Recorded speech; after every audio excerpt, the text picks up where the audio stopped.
Kalau ada berpendapat bunga bank tak sama dengan riba, ada pendapat bunga bank sama dengan riba, maka ditengok dalilnya, mana dalil yang kuat. Kuat yang dalil yang kuat itulah yang dipakai. Bismillahirrahmanirrahim.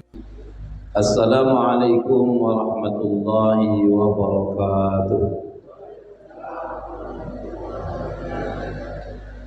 Bismillahirrahmanirrahim wa syukurillah wa salatu ala rasulillah wa ala alihi wa sahbihi wa mawalah la hawla wa la quwwata illa billah. Allahumma fasalli wa sallim ala sayyidina Muhammad wa ala alihi wa ashabihi wa man tabi'ahum bi ihsanin ila yaumiddin. Subhanaka la ilma lana illa ma 'allamtana innaka antal alimul hakim. Allahumma faqihna wa zurriyyatana wa 'allimna ta'wil, amma ba'd. Bapak Ibu hadirin hadirat yang dimuliakan Allah, alim ulama, cari pandai, tokoh masyarakat yang besar tak disebut gelar, yang kecil tak dipanggil nama. Semoga kita semua yang hadir senantiasa Allah berikan kesehatan dan setiap tindak tanduk perbuatan kita selalu dalam ridho Allah Subhanahu wa taala. Amin ya rabbal alamin. Bersyukur kita kehadiran Allah dengan lafaz alhamdulillah rabbil alamin. Bersyukur sebuah perintah dari Allah. Tentu bersyukur tidak sekadar mengucapkan alhamdulillah, tapi lebih dari itu yang Allah inginkan adalah kita menggunakan semua nikmat yang Allah berikan kepada kita untuk senantiasa berada dalam ketaatan kepada Allah. Maka inilah ibu bapak yang pernah diungkapkan oleh Ibnul Qayyim terkait dengan membahas hakikat bersyukur. Apa kata beliau? As-sana'u 'alan ni'am wa mahabbatuhu wal 'amalu bi ta'ati. Jadi orang bersyukur itu pertama dia as-sana'u 'alan ni'am. Dia puji nikmat itu. Dengan bentuk apa pujian itu?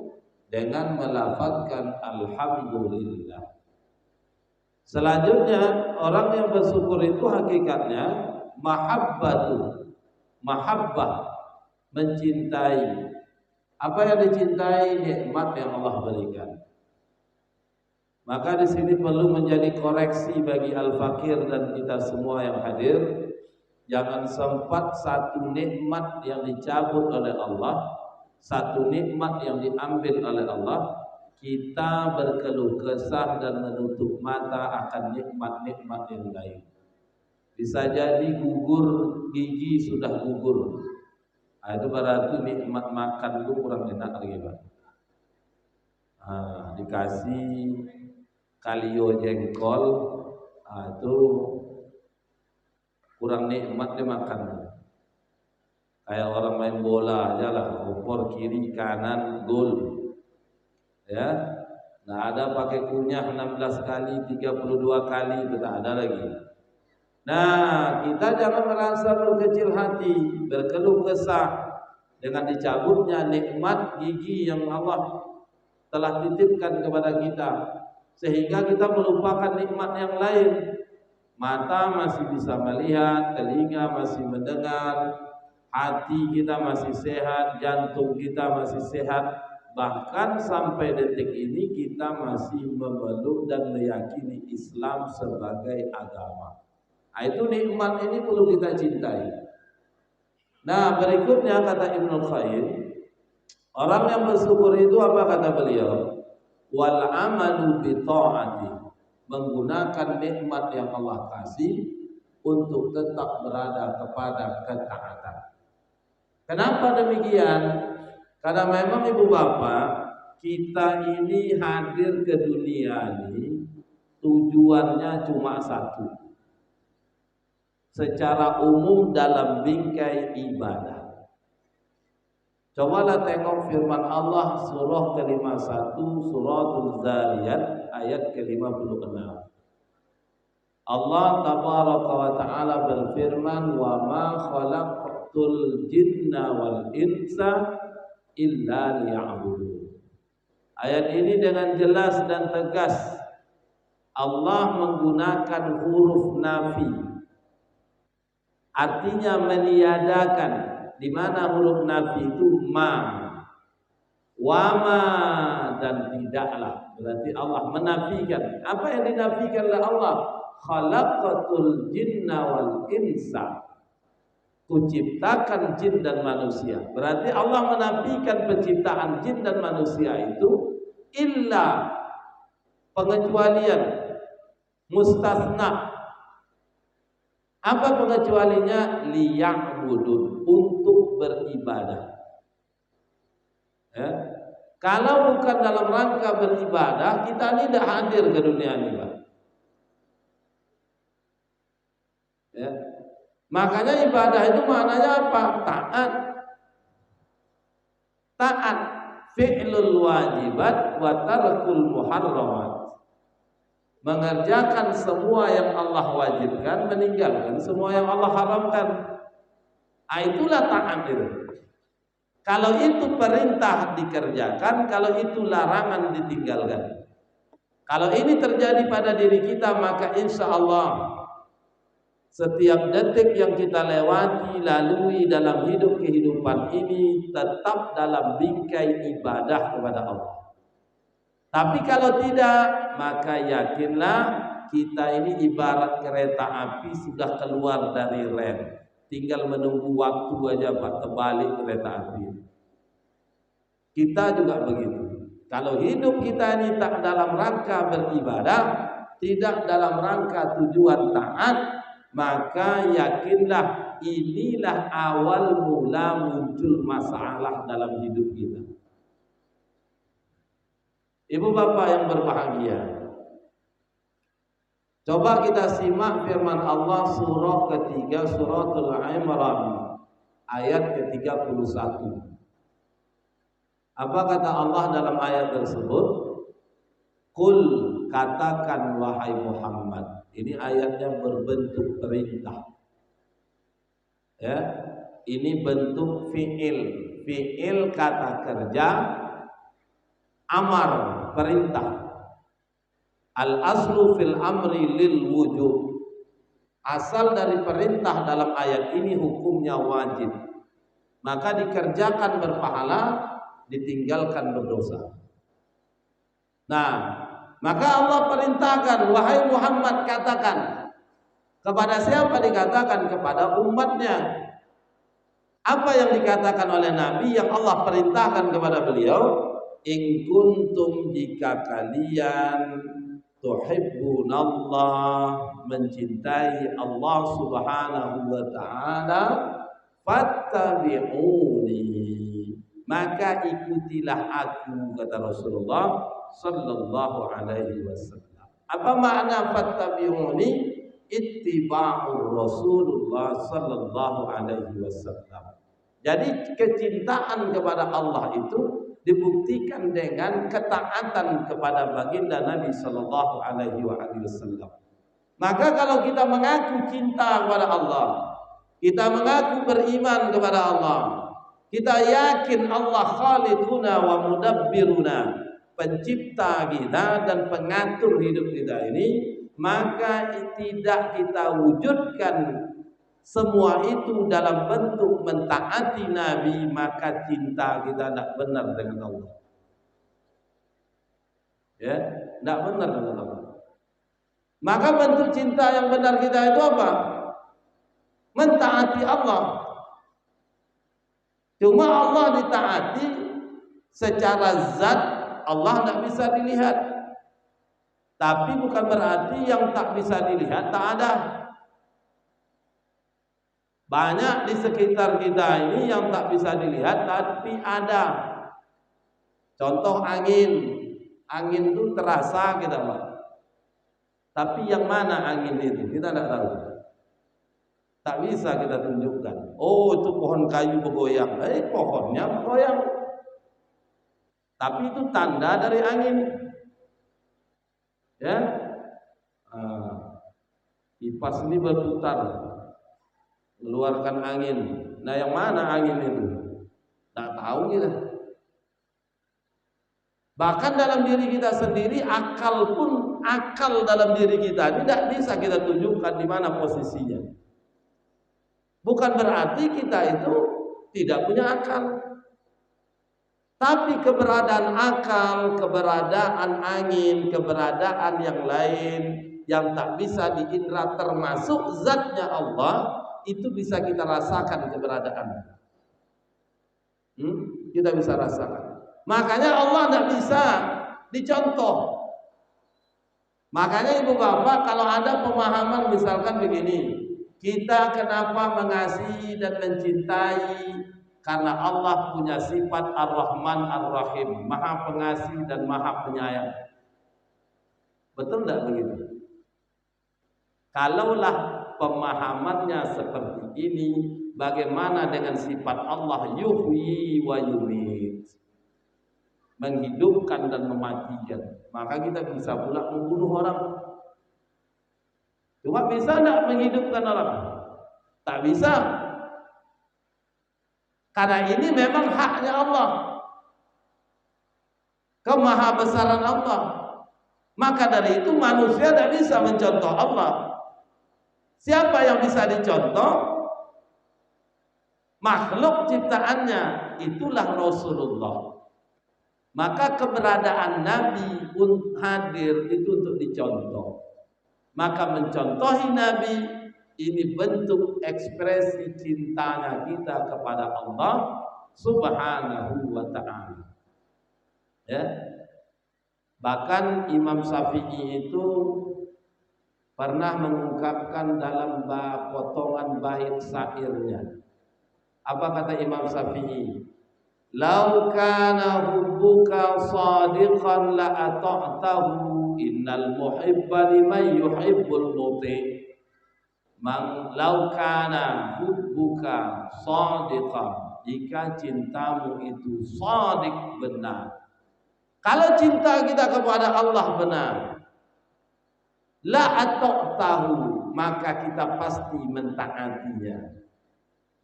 Siapa ditaati? Allah. Bentuk mentaati Allah itu apa?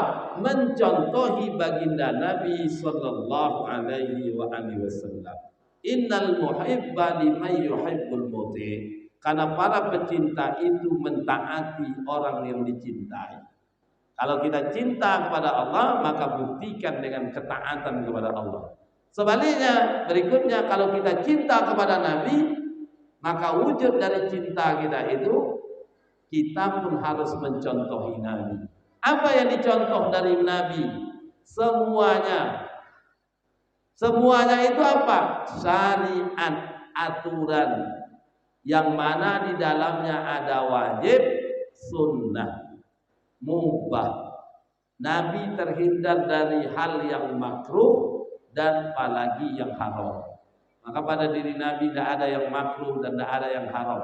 Minimal secara hukum pada diri Nabi itu berada namanya mubah. Mubah ini aspek apa? Aspek kemanusiaan.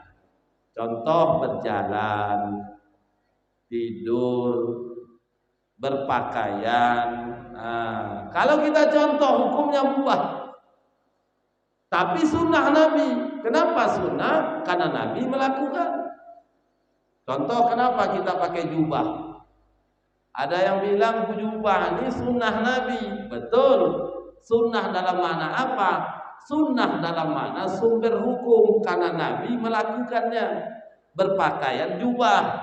Tapi hukumnya apa? Hukumnya mubah. Boleh dipakai, boleh tidak. Tapi kalau pada diri Nabi, meski hukumnya mubah, maka akan mendatangkan manfaat untuk kita. Gitu. Tapi kalau yang lain gimana? Yang wajib, yang sunnah mesti diikuti. Apa di antara yang wajib kita ikuti dari Nabi itu?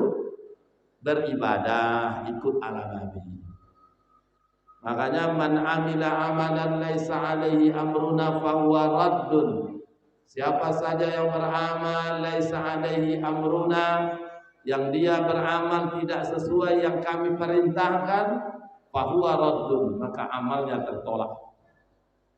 Salat maghrib 3 rakaat karena merasa sehat, dihantamnya 6 rakaat, maka mardud, tertolak. Ya, tertolak salat maghribnya. Begitu. Ini ibadah. Apa yang lain harus kita contoh? Dalam aspek muamalah juga ikut Nabi, Pak. Karena Nabi dicontoh nah hanya ibadah. Hari ini terkesan Nabi itu hanya mempraktekkan, mencontohkan aspek ibadah. Tapi aspek yang lain seakan-akan Nabi tidak mencontohkannya. Padahal 13 tahun di Madinah berdakwah, di Mekah berdakwah, 10 tahun di Yathrib Madinah beliau berdakwah. Genap lebih kurang 22 tahun 2 bulan 22 hari atau lebih kurang 23 tahun itu Nabi telah melakoni berbagai peran. Salah satunya apa? Berperan sebagai pembeli, penjual, ya, berperan sebagai pedagang. Itu Nabi telah lakukan dan praktekkan itu. Maka kalau kita cinta kepada Nabi, beribadah ikut Nabi, muamalah pun ikut Nabi. Beribadah ikut Nabi, ekonomi pun ikut Nabi. Bagaimana muamalah ikut Nabi? Yang kita dapatkan mesti yang halal. Kalau mengaku cinta dengan Nabi, tapi ibu bapak, ya, tapi kita cintanya kita tidak mencontohi Nabi secara totalitas dalam aspek syariat aturan yang beliau bawa, termasuk dalam aspek muamalah, maka cinta kita itu tidak sodik, tak benar. Cinta palsu, katanya. Cinta palsu. Kalau cinta kita palsu, maka yakinlah ibu bapak, demi Allah, cinta yang bertepuk sebelah tangan, kita merasa mengaku sebagai umat Nabi Sallallahu Alaihi Wasallam, tapi kelak di hari kiamat, jangankan mau tinggal bersama Nabi, duduk bersama Nabi, menjadi tetangganya Nabi di jannahnya Allah, menengok wajah Nabi pun kita tak bisa. Kenapa? Cinta kita itu tak betul.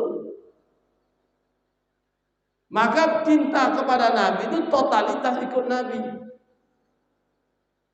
Ibadah ikut Nabi, membangun rumah tangga ikut Nabi, bermuamalah dan berekonomi juga ikut Nabi. Coba.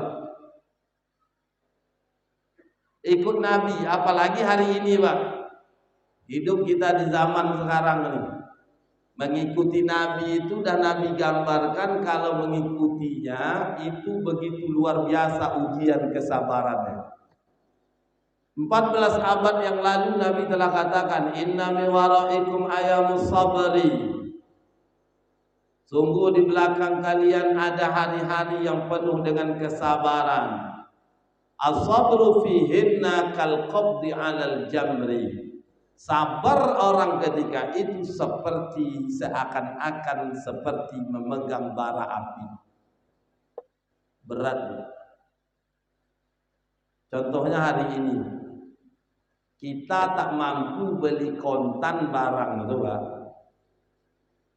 Tapi dikasih opsi pilihan lewat kredit berbunga. Diuji dan kalau kita kredit cicil tiap bulan dengan gaji yang kita terima, hitung-hitungan secara matematis itu mampu kita bayar cicilan. Cuma kalau dikumpulkan duit itu tak mampu kita membeli secara kontan. Tapi kita kreditnya tak masalah, tapi ada syarat, salah satunya tak boleh berbunga. Di mana bunganya? Denda atas keterlambatan. Coba, kira-kira berat enggak itu? Berat sekali. Berbagai macam berbagai macam bisikan-bisikan datang masuk ke telinga kita. Ustaz, kalau tak begini kapan kita punya? Ustadz hari gini boro-boro cari yang halal, haram saja susah. Ustadz kalau tak dengan cara begini, konon tak bakalan punya, tak bakalan dapat. Ini orang yang tak paham tujuan ke dunia ini. Kalau dia paham tujuan ke dunia seperti yang kita bahas di awal tadi, Allah ciptakan kita tidak lain semata-mata beribadah. Kalau melakukan maksiat itu jelas tidak beribadah, melakukan transaksi riba bukan beribadah, malah dilaknat oleh Rasul, menentang Allah dan Rasulullah, maka orang yang beriman paham tujuan hidup di dunia ini, maka dia tak ragu untuk menolaknya. Apalagi dia pun sadar yutsba'ul mayyita salasun, ada 3 yang mengiringi seorang ketika mati. Ahluhu wa maluhu wa amaluhu, keluarga, harta, amalnya. Fayarji usnani, 2 yang akan balik kembali ke rumah, cuma mengantar sampai ke liang lahat. Apa yang balik kembali? Keluarga dan harta. Punya bapak mobil mewah, itu hanya nyampai ke kuburan, Pak. Itu pun bapak tak masuk lagi, diantar orang pakai ambulan. Pakai ambulan. Keluarga juga begitu. Cuma apa yang kekal? Wa amaluhu, amal solehnya, pahalanya yang kekal. Itu yang kekal. Wa yabqal wahid, kekal. Apa yang kekal ini? Wa amaluhu, amal solehnya. Maka kalau kita paham ini, Pak, jelas ngeriba itu haram. Transaksi yang tidak syar'i itu dilarang. Bermuamalah tidak sesuai ala Nabi itu tidak diridhoi oleh Allah. Maka seorang yang beriman paham dia tujuan hidup hadirnya dia ke dunia ini, maka dia tidak akan ragu untuk meninggalkan itu. Kalaupun dia pahit hidup di dunia ini, fasilitas serba kurang, tak lengkap, makan pun kadang susah, Pak. Dalam rangka menjaga ketaatannya tetap kepada Allah Subhanahu wa taala, maka orang beriman akan sabar menjalaninya. Kenapa? Karena kalaupun pahit di dunia ini, Pak, pahitnya sebentar. Tidak lama, 60 sampai 70 tahun. Sedikit yang lewat dari itu. Apalagi ya bapak-bapak umur dah 60. Tinggal menghitung detik. Kalau ikut konsep gambaran dari Nabi tinggal 3 tahun. 60 tahun saja itu singkat kita lewati, apalagi 3 tahun. Apa yang membuat kita ragu untuk meninggalkan yang haram? Padahal kita yakin, Pak, di dunia ini Allah sudah jamin, wa ma min dabatin fil ardi illa 'ala Allahi rizquha.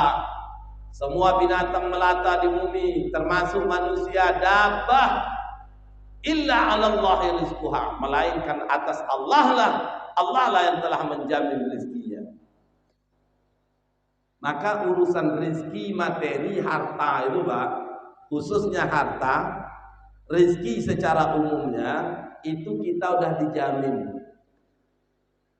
Kalau besok pagi kita masih melihat matahari, itu berarti rezeki kita besok pagi masih ada, karena itu dijamin oleh Allah.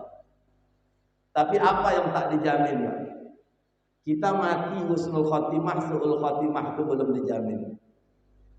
Mohon maaf, datang rajin kita ke masjid itu belum tentu husnul khotimah. Jangan-jangan menjelang mati balik dia. Ibaratkan senar gitar itu balik sumbang bunyinya, Pak. Mau mati sumbang. Kenapa? Karena husnul khotimah, su'ul khotimah tak ada jaminan.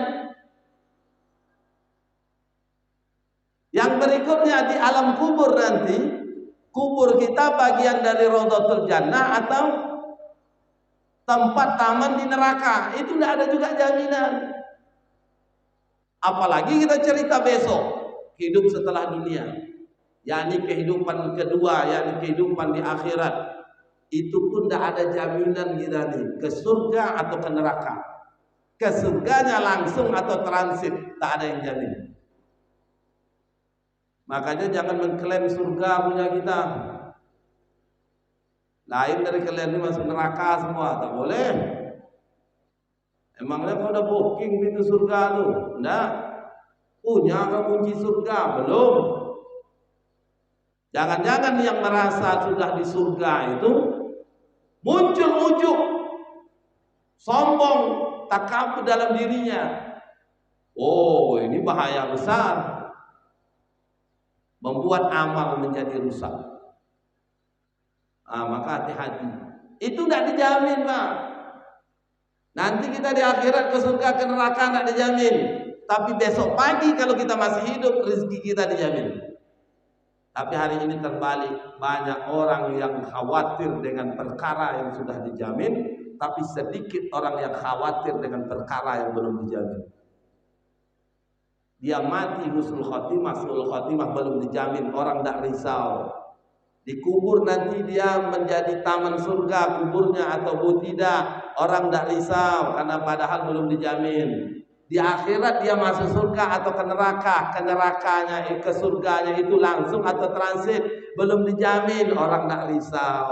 Tapi kalau tidak punya rumah, orang risau. Tidak punya mobil, orang risau. Apalagi kalau tinggalkan anak istri, nanti kalau dia udah tua, tinggalkan istri anaknya, ya dalam kondisi rumah masih kontrak, itu orang risau. Padahal rezeki anak beda dengan rezeki kita. Beda dengan rezeki kita. Kalau kita udah tidak ada, Allah jamin rezeki anak. Buktinya banyak anak-anak yang bapaknya udah tidak ada, meninggal tetap hidup juga. Kenapa? Karena rezeki ada hubungan dengan kematian. Lam yamut, tidak mati salah seorang, hatta yustakmila rizqahu, sampai rezekinya cukup. Kalau rezekinya udah cukup, maka ajal pun tiba. Kalau rezekinya belum cukup, berarti belum tiba ajalnya, berarti dia masih hidup. Maka risaulah Pak dengan yang belum pasti. Apa itu? Maka dari itu kita harus pastikan supaya bentuk kerisauan kita mentaati Nabi, salah satunya dalam bermuamalah ikut Nabi. Yang diambil sesuatu harta itu hanya yang halal-halal saja. Yang haram mesti kita jauhi dan campakkan, ya. Yang haram dan yang tidak dibolehkan mesti berani kita mengatakan tidak. Kenapa? Karena kelak akan menyusahkan kita di hari kiamat. Karena Nabi mengatakan begini. Hadis riwayat Imam Ibnu Hibban, la tazulu qadama 'abdin yaumal qiyamati hatta yus'al. Kata Nabi, tak beranjak kaki seorang hamba nanti di hari kiamat sampai dia ditanya beberapa persoalan. Apa makna kaki tak beranjak? Semua kita nanti ditanya. Kullu nafsin bima kasabat rahina. Setiap jiwa diri bima kasabat, ya, akan rahina, mempertanggungjawabkan semua yang dia perbuat di dunia. Kalau baik, maka baik itu akan dia pertanggungjawabkan. Kalau buruk, buruk itu akan dia pertanggungjawabkan. Nah, cuma di hadis ini dijelaskan 4 yang akan dipertanggungjawabkan. Umur kau habiskan untuk apa? Ilmu kau berbuat apa? An umri fima afna, wa an ilmi fima fa'ala, wa an jismihi fima ablah. Tubuh kau korbankan untuk apa? Wa an malihi, tentang harta, min aina kasabahu wa fima anfaqahu. Kau dapatkan dari mana? Kau gunakan untuk apa? Halal tak kau mendapatkan? Kalau halal, maka pemiliknya akan dihisab. Kalau haram, pemiliknya akan diazab oleh Allah. Kenapa? Karena hadis Nabi menggambarkan begitu. Kullu lahmin nabata min suhtin. Setiap daging yang tumbuh dari yang haram, fannaru aula bih, maka neraka yang paling pantas dan layak. Dapat harta yang haram, dibelikan makanan, minuman, masuk ke mulut, lewat tenggorokan sampai ke lambung, berubah menjadi saripati makanan, berubah menjadi darah, berubah menjadi daging, tumbuh di tubuh. Apa kata Nabi? Fannaru aula bih. Daging yang tumbuh ini maka neraka yang paling pantas dan layak. Maka jangan sepele Pak dengan harta. Oleh karena itu bentuk cintanya kita kepada Allah, ikuti Rasulullah. Mengikuti Rasulullah, semua aspek kehidupan harus mencontohi Nabi. Di antaranya bermuamalah ikut ala Nabi, bukan ikut gaya Yahudi. Apa gaya Yahudi itu Pak? Bermuamalah ribawi itu cara Yahudi Pak. Cara orang-orang Yahudi. Kasih duit 1 juta, balik 1 juta plus 1%. Itu cara Yahudi. Dalam teori ekonominya membenarkan itu. Apa teori ekonominya? Time value of money. Economic time value of money. Ekonomi yang satuan waktu diukur dengan uang. 1 juta hari ini diutangi, maka sebulan akan datang dikembalikan. Sebulan itu waktu harus dinilai dengan uang. Maka pas mengembalikan tak boleh lagi 1 juta, harus dihitung sebulan ini dengan uang. Menghitungnya tambahannya apa bentuknya? Itulah disebut dengan bunga. Bunga dalam Islam disebut riba. Tapi Ustaz, hari ini ada banyak yang mengatakan, ada pula pendapat bunga itu ada yang mengatakan bukan riba. Ini pendapat sudah tinggal zaman memang. Kalau ada berpendapat bunga bank tak sama dengan riba, ada pendapat bunga bank sama dengan riba, maka ditengok dalilnya, mana dalil yang kuat. Kuat yang dalil yang kuat itulah yang dipakai. Yang kedua, hukum itu lahir, hadir, ada hukum karena ada ilat, faktanya yang dihukumi. Coba tengok riba jahiliyah. Tengok definisi riba jahiliyah. Apa itu riba jahiliyah? Tambahan atas hutang piutang karena terlambat membayar setelah jatuh tempo. Berhutang sebulan, tanggal hari ini, misalkan kita tanggal 30 Oktober, berhutang 1 juta, berjanji mau dibayar 30 November 2022. Ternyata sudah sampai 30 November, kita yang berhutang tak bisa membayar. Maka orang yang memberi hutang itu menambahkan berupa denda. Ini definisi riba jahiliyah. Coba tengok kalau Bapak berhutang di bank. Hutang 100 juta, berapa baliknya? Kalau telat Bapak bayar cicilan, kena denda tak? Karena itulah jahiliyah itu.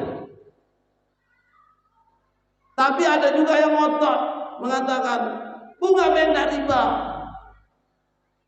Ini dua kemungkinannya. Pertama karena tak ngerti hukumnya, yang kedua mohon maaf Pak. Kedua karena dia dihidupkan dengan riba itu. Kalau dia dihidupkan dengan riba, maka wajar mengatakan bunga bank tak sama dengan riba.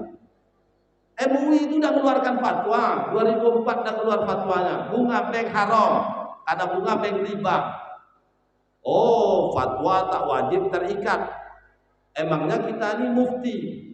Emangnya kita ini bisa menggali hukum sendiri? Bisa enggak kita gali hukum sendiri? Kalau enggak bisa, maka pedoman patokan kita ulama. Ulama yang siapa ulama yang kita menjadi panutan? Ulama yang kita sikoh akannya, sikoh kepadanya. Contoh Bapak sikoh dengan MUI, misal ini maka fatwa MUI itu Bapak ikuti. Kenapa? Karena kita tidak punya ilmu. Tapi kalau Bapak punya ilmu, silahkan berijtihad. Kumpulkan faktanya, kaji, cari dalilnya, apa hukumnya. Nah, lahir hukum. Itulah ijtihad. Badlul husna li istinbatil hukmi an dalil, mengerahkan seluruh kemampuan dalam rangka mengistinbatkan hukum terkait berdasarkan pada dalil. Kita tidak mampu mengistinbat hukum, maka patokan kita ulama, guru kita. Siapa ulama yang guru kita yang jadi patokan itu? Kita sikoh percaya kepadanya. Boleh tidak beramal seperti ini? Boleh. Itu namanya taklid, mukallid, mengikut pendapat seorang yang berfatwa berijtihad. Cuma bedakan nanti, jangan jadi mukallid yang kedua. Mukallid ada dua, mukallid mutabik, mukallidul am. Minimal kita harus jadi mukallid mutabik. Apa itu mukallid mutabik? Mengikuti pendapat ulama, kita tahu alasan dasarnya. Tapi yang tak boleh itu mukallidul am, taklid yang membabi buta, Pak. Kalau ustadz ini udahlah itu, yang lain salah. Maka kalau diajak diskusi, yang ke depan, yang dikedepankan bukan ilmu, tapi emosional. Kamu tamat mana?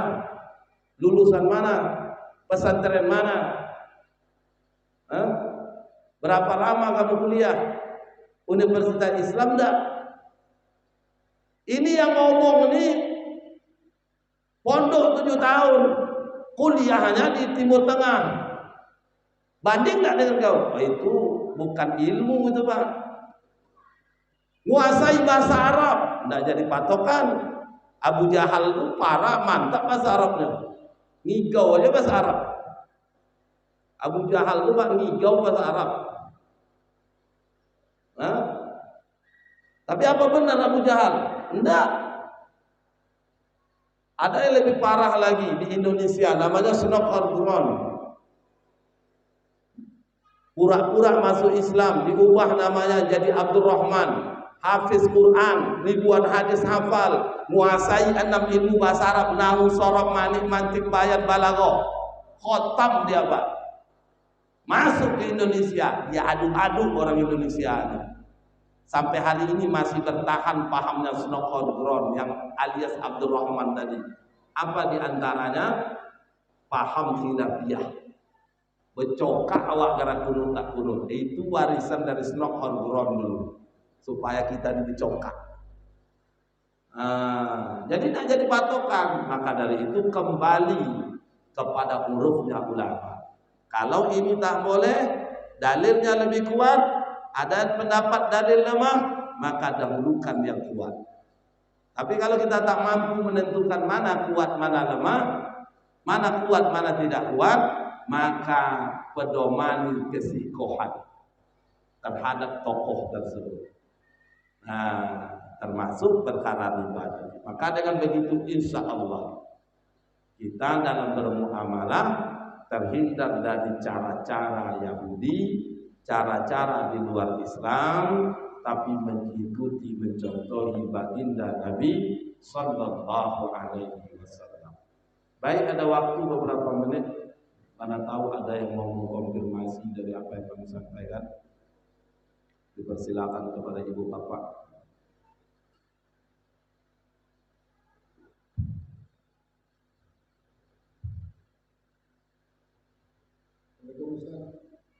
Salam. Ya, kalau bumi berarti kita harus ikuti. Tapi pertanyaan saya sekarang mengenai fatwa ini sampai sekarang belum ada keluar mengenai modal bahasa itu. Tapi tahu kalau saya itu dirinya berarti dari konstitusional.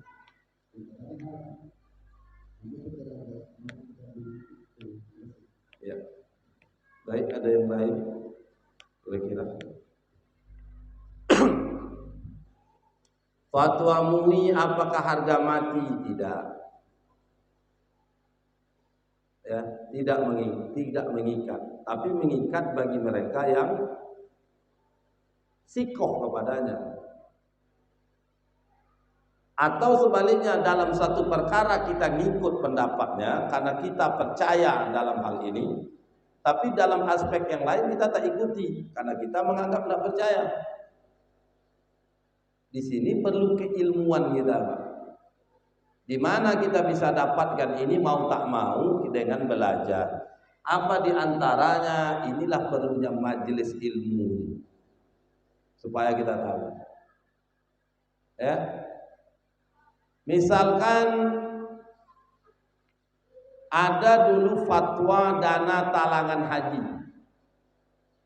Mohon maaf, DSN MUI mengeluarkan fatwa. Padahal akhirnya produk ini dihapus. Awalnya dibolehkan. Ada fatwa DSN-nya, Dewan Syariah Nasional MUI, Majelis Ulama Indonesia.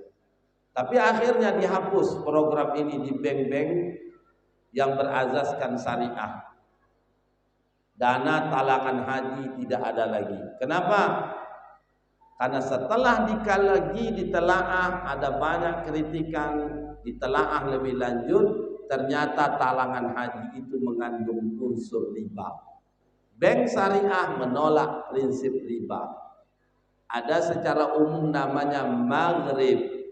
Apa itu maghrib? Singkatan dari maisir judi, gharar, riba, batil.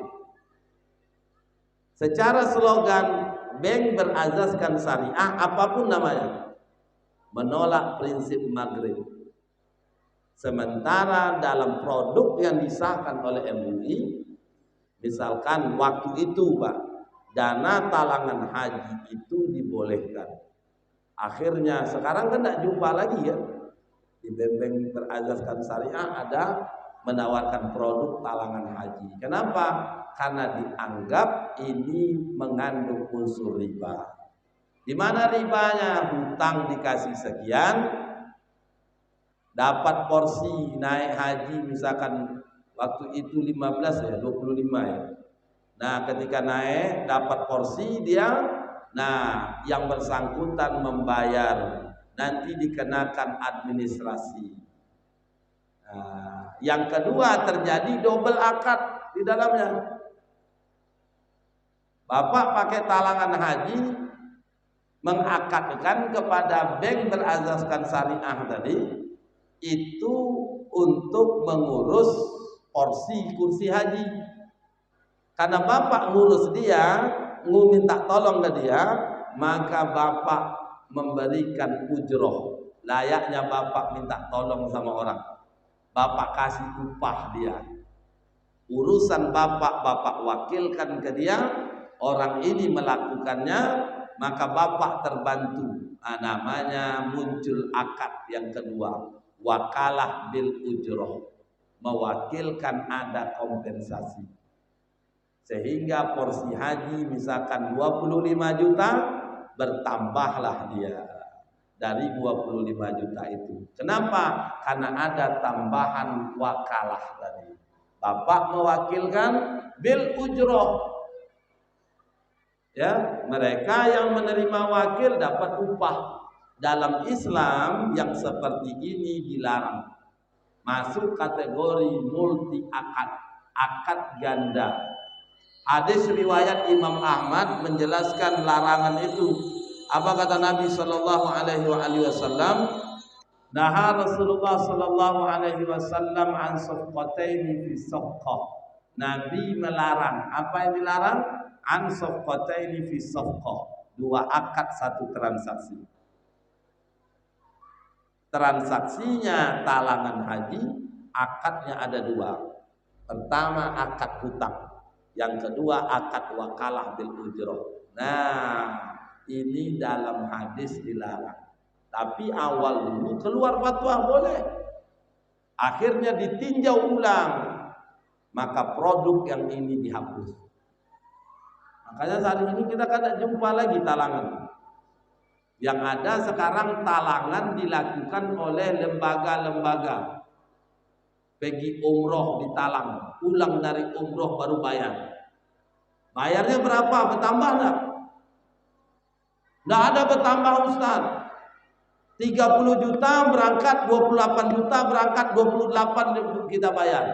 Cuma ada biaya administrasi dah. Ada. Nah, ini riba, Pak. Tapi administrasinya itu Ustaz logis untuk ngetik-ngetik tetap Pak riba. Tapi kalau administrasinya Bapak misalkan disuruh membeli materai, karena ada perjanjian Bapak disuruh beli materai, menyediakan materai. Cuma Bapak tak ada punya materai. Sementara ketika Bapak berakad tadi mereka sediakan materai. Bapak harus beli. Nah, ini lain kasusnya. Administrasi seperti ini boleh. Tapi ini kadang-kadang administrasinya beda. Setiap ngurus ini ada administrasi. Administrasi apa? Padahal akad hutang itu menolong. Maka tidak ada cerita untung rugi. Tapi kenapa ada cerita untung rugi? Nah, di sini letak persoalannya. Maka dari itu Pak, kembali ke pertanyaan Bapak tadi, bank fatwa MUI tidak mengikat. Nah, cuma kalau kata Bapak tentang permodalan syariah, gitu Pak ya.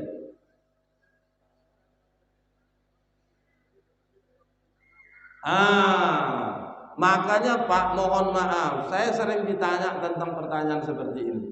Apakah perbank syariah sudah syar'i? Dulu waktu saya kuliah juga di Universitas Trisakti itu, saya sering tanya juga dosen saya. Udah syar'i belum Pak? Kebetulan yang ngajar waktu itu pendiri BNI, ya syariah. Saya tanya, beliau katakan jujur kita katakan belum 100% syar'i. Terakhir kita kaji telaah, maka saya dapat sebuah analogi. Bank syariah hari ini seperti yang Bapak katakan tadi. Analoginya seperti kita menghukumi seekor hewan. Badannya badan babi, kakinya kaki sapi. Ini mohon maaf, badannya badan babi, kakinya kaki sapi. Pertanyaannya, apa hukum hewan ini? Halal atau haram? Tak bisa Bapak bilang halal karena ada babi. Tak bisa Bapak bilang haram karena ada sapi. Maka perlu selektif melihat item per item, produk per produk. Ada yang syar'i sesuai syariah, ada pula yang tak syar'i. Apalagi kalau kita pahami bank syariah itu menginduk kepada BI. BI membenarkan riba, bank syariah menolak riba. Coba, gimana judul cerita itu? Kacau. Makanya ini yang perlu kita sadari. Di satu sisi kita berikan apresiasi, dukungan, support Pak. Ada semangat ingin kembali kepada syariah. Minimal di antaranya dalam aspek bisnis. Tapi di sisi lain kita jangan menutup mata. Jangan mencari dalih-dalih membenarkan yang tidak syar'i ini. Kita katakan ini syar'i, ini tidak syar'i. Harusnya benar-benar real. Berani katakan demikian. Kira-kira begitulah. Allahu a'lam bishawab. Pada Allah mohon ampun, pada Ibu Bapak mohon maaf. Semoga yang kita kaji malam ini bisa diambil hikmah dan manfaatnya. Mari kita tutup majelis kita pada malam ini dengan membaca doa tasbih kafaratul majelis. Ada Bismillahirrahmanirrahim. Subhanakallahumma bihamdika nashhadu an la ilaha illa anta nastaghfiruka wa natubu ilaik. Walhamdulillahi rabbil alamin. Wassalamualaikum warahmatullahi wabarakatuh.